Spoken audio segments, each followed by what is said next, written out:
Good morning everyone, my name is Devpal Singh Raghav. जैसा कि आपको पता है सेंटर ऑफ मास का अपन एक लेक्चर पढ़ चुके हैं जिसमें अपन ने बेसिक पढ़ा था और 1D के अंदर सेंटर ऑफ मास कैसे निकालते हैं उसके बारे में पढ़ा था। अब अपन को फॉर लैमिना बॉडी मतलब कि 2D के लिए अपन को सेंटर ऑफ मास पढ़ना है, ठीक है। तो जैसे कि आपने पहले वाले प्रीवियस जो लेक्चर था उसमें देखा होगा, अपन ने 1D का मोशन का जो फॉर्मूला लिखा था वो क्या होता है,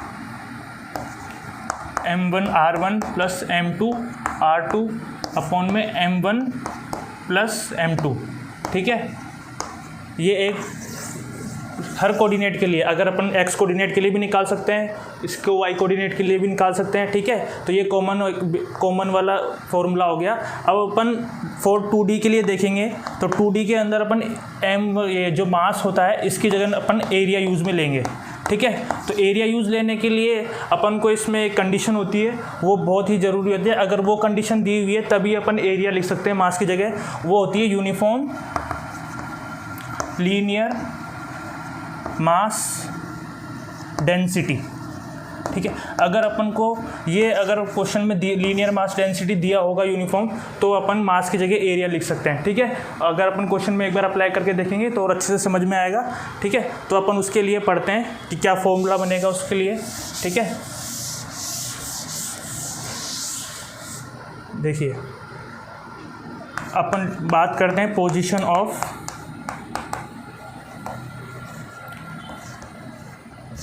सेंटर ऑफ मास, ठीक है। किसके लिए? 2D के लिए, ठीक है। 2D को अपन लैमिना भी बोलते हैं, लैमिना बॉडीज, ठीक है,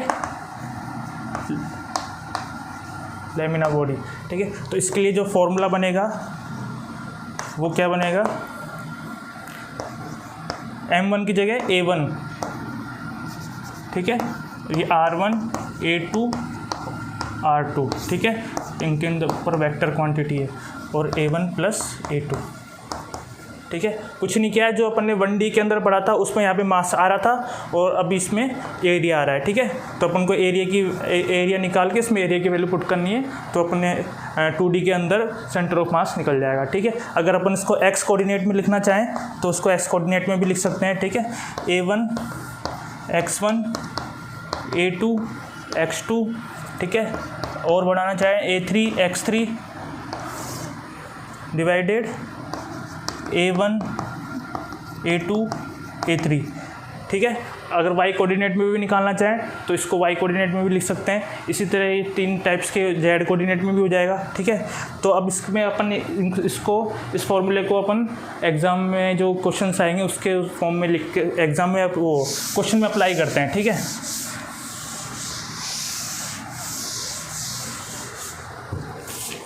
ठीक है, तो क्वेश्चन देखिए क्या है, क्वेश्चन क्या है,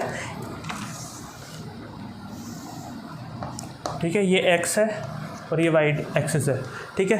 अपन को एक ये वाली सिचुएशन दी हुई है और एक ये बॉक्स दिया हुआ है, ठीक है। जो इसकी हाइट है वो 2 मीटर है, ठीक है। और इसकी जो हाइट दी हुई है वो 1 मीटर है, ठीक है। और ये जो है इसकी हाइट है, ये इसकी जो लेंथ है वो m है और ये 1 मीटर दिया हुआ है, ठीक है। अब अपन को और इस जो इसका एरिया है वो a1 है और इसका एरिया है वो a2 है, ठीक है, a2 है। तो आप अगर इंडिविजुअल इसको देखोगे तो ये सिमेट्रिक बॉडी है, इसका सेंटर ऑफ मास आपको कहाँ इधर कुछ आएगा, ठीक है। तो अब इसका कोऑर्डिनेट निकाल लेंगे और इसमें अगर आप देखोगे सेंटर ऑफ मास कहाँ पे है, यहाँ पे होगा, ठीक है। तो इन दोनों के अपन को कोऑर्डिनेट्स की जरूरत पड़ेगी, तो इनके कोऑर्डिनेट निकाल लेंगे। तो देखिए ये 1 मीटर है, ठीक है।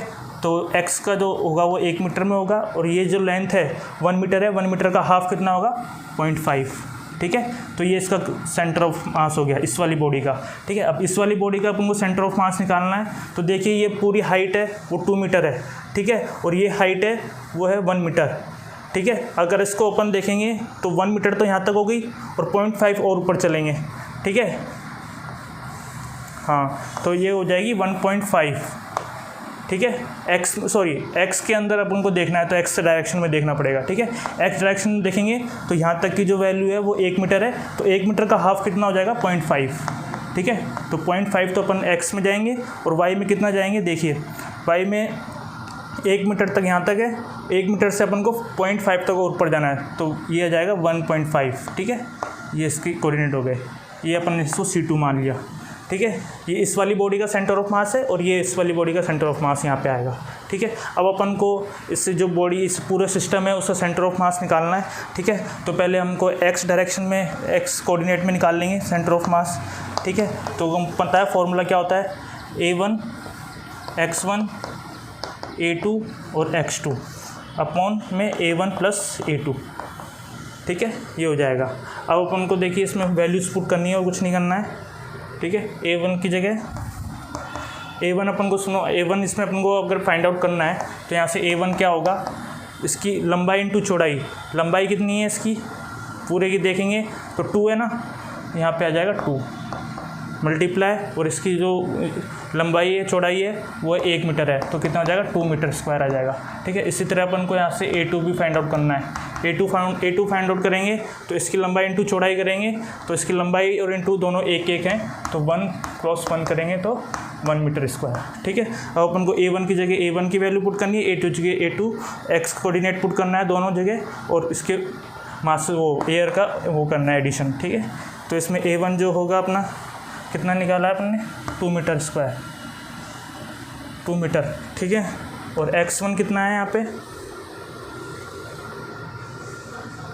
A1, और x कितना है 1, ठीक है, प्लस A2 कितना है 1, और x2 कितना है 0.5, ठीक है, डिवाइडेड बाय, अब इन दोनों एरियाज़ को अपन को ऐड करना है तो 3 हो जाएगा, ठीक है।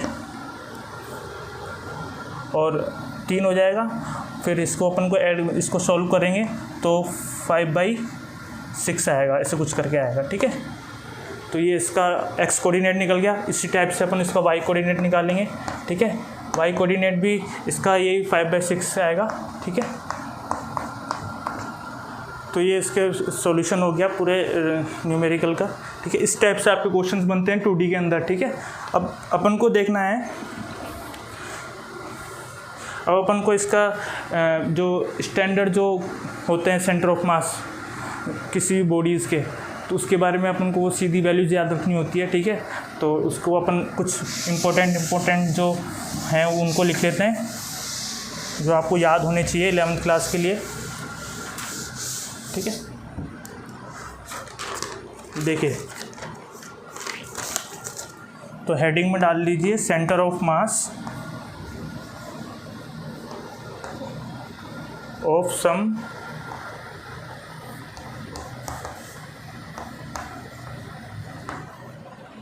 Standard symmetric bodies.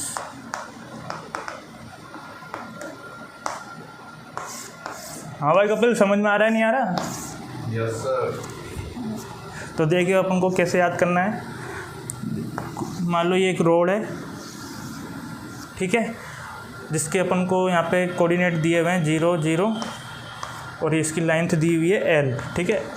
इसकी जो टोटल लेंथ है वो L दी हुई है, ठीक है। तो अपन को वैसे थोड़ा फील हो रहा होगा कि इसका सेंटर ऑफ मास कहाँ पे होगा, ठीक है, कितने पे, L/2 और 0, ये इसका सेंटर ऑफ मास हो जाएगा, ठीक है। ये कब होगा, जब ये यूनिफॉर्म होगा, यूनिफॉर्म रोड होगी, ठीक है, ऑफ लेंथ L, लेंथ इसकी L है, ठीक है। तो ये एक बिल्कुल बेसिक न्यूमेरिकल इसका सेंटर ऑफ मास है जो आपको याद होना चाहिए। दूसरा अपन लेते हैं, ठीक है, एक रॉड है, ठीक है,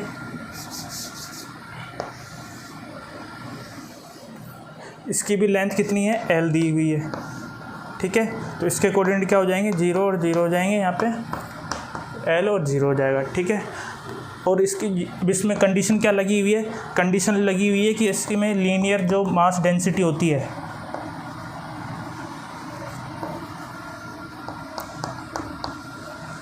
linear mass density gamma is equal to alpha x, ठीक है। Lambda equal to alpha x, ये दिया हुआ है, ठीक है। तो लेकिन इसकी जो लीनियर मास डेंसिटी है वो इस तरीके से अपन को इस तरीके से डिपेंड कर रही है, ठीक है। तो अब इसमें अपन को अगर सेंटर ऑफ मास निकालना है तो वो हो गया, इसका सेंटर ऑफ मास होगा 2L/3 और 0, ठीक है। इसमें यहाँ पे इसका सेंटर ऑफ मास होगा।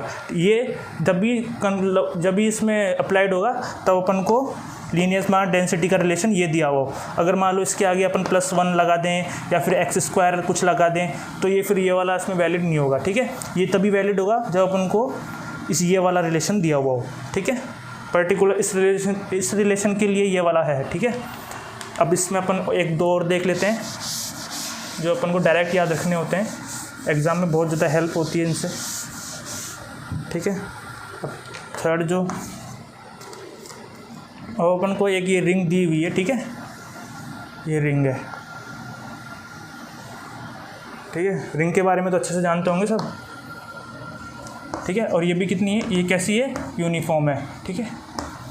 तो इसका सेंटर ऑफ मास आपको थोड़ा पता लग रहा होगा कहाँ पे होगा, इस लाइन पे होगा, इतना जानते हो, ठीक है। और इसकी जो रेडियस है वो r दी हुई है, ये इसका ओरिजिन पॉइंट है, ठीक है। तो इसका जो सेंटर ऑफ मास होगा कुछ इस तरफ होगा, ठीक है। वो कितनी हाइट पे होगा, वो होगा, ये x का कोऑर्डिनेट तो 0 होगा, ठीक है। और y कोऑर्डिनेट इसका कितना होगा 2r/π, ठीक है। ये इसका सेंटर ऑफ मास हो जाएगा यहाँ पे, ठीक है। और इसी तरह अगर अपन एक और देखते हैं फॉर्मूला, तो इसमें ये लिखा हुआ है, ये कोई क्वाड्रेंट है, ठीक है। उसमें एक रिंग का अपन को सेंटर ऑफ मास निकालना है। ये इसकी रेडियस दी हुई है, ये इसका ओरिजिन दिया हुआ है, ठीक है। तो आपको कुछ पता लग रहा होगा कि कुछ यहाँ इस तरफ होगा इसका सेंटर ऑफ मास, ठीक है। तो ये x में नेगेटिव हो रहा है, y में पॉजिटिव है, ठीक है। तो x में नेगेटिव कितना चलेगा, इसका यहाँ पे लिख देते हैं, x में नेगेटिव चलेगा ये -2r/π, ठीक है। और प्लस में भी कितना चलेगा, y डायरेक्शन में 2r/π, ठीक है। तो ये कुछ इसके सेंटर ऑफ मास हो गए जो सिमेट्रिक जो स्टैंडर्ड जो बॉडीज़ होती हैं उनके लिए कुछ डायरेक्ट याद होनी चाहिए, ठीक है। तो इसके बाद में अपन